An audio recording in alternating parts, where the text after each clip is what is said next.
Situated in the center of the South American continent lies the country of Bolivia. Bolivia boasts of the ruggedness of the Andes Mountains and the beauty of the valley regions that cover an area of 424,000 square miles. 4 different languages are spoken in Bolivia: Aymara, Quechua, Guarani, and the predominant language, Spanish. At the census of 2012, the national population was nearing 10.5 million people. Bolivia was conquered by the Spaniards around 1525 when the Inca Empire was attacked. Although the Spaniards have dominated the land for about 300 years, independence for Bolivia was declared in 1809. Though there have been many political struggles in the past, Bolivia has experienced very little conflict in recent years. Even though the political scene has been calmer, the greater struggles continue. These inner and unnoticed conflicts are spiritual. Approximately 95% of Bolivians profess Roman Catholicism. Nonetheless, a much smaller portion practice actively. Until recently, Catholicism was considered the state religion, but the new Constitution instituted tolerance of religion. However, there is no noticeable difference. In many rural areas, a type of Andean folk Catholicism is practiced among Indians, mixing modern technology, medicine with folk cures, indigenous rituals, and fragments of Roman Catholic worship.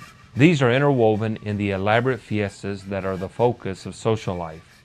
A new religious holiday was incorporated in the calendar to recognize the Indian New Year. This celebration brings honor to pagan deities. For over 40 years, missionaries have been serving with Baptist International Missions Incorporated in Bolivia, South America. We are the Henderson family. We have been commissioned to serve in the city of Santa Cruz, Bolivia by Stanley Heights Baptist Church in East Ridge, Tennessee. Just a few months after our arrival to Bolivia in July of 1999, the Lord allowed us to pioneer the Open Door Baptist Church. Our main focus there has been threefold. First of all, we started with door-to-door evangelism.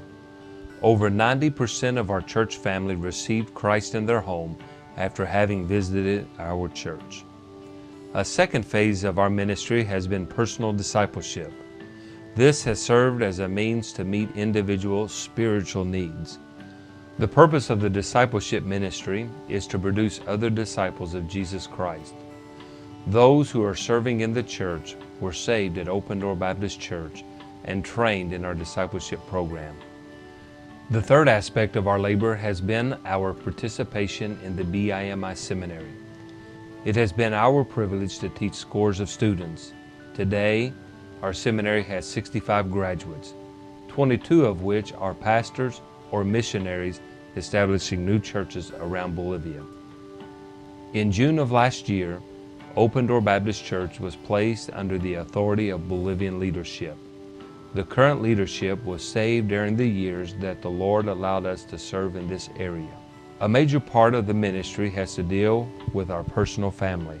In 2005, our oldest son Ryan was saved while at home. For a period of time, he had asked questions regarding salvation. It was our privilege to guide him to faith in Christ.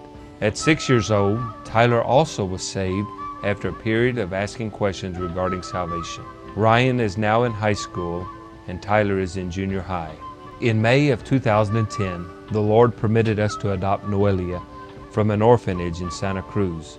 Little is known about her background other than she spent nearly a year in the home prior to the adoption. Psalm 27:10 says, "When my father and mother forsake me, then the Lord will take me up." We have concluded 14 years of active missionary service. What does this mean for us? This means that we must make plans for future ministry when we return to Bolivia. Upon our arrival back in Bolivia, our intention is to start the process of investigating a new area to establish another church. We will also continue in the ministry of the BIMI Seminary, where we have been involved since our beginning days in Bolivia. In the meanwhile, we are doing a furlough ministry. Our purpose for this is to share with our supporting churches some of what God has done through their faithfulness in allowing us to partner with them for so many years.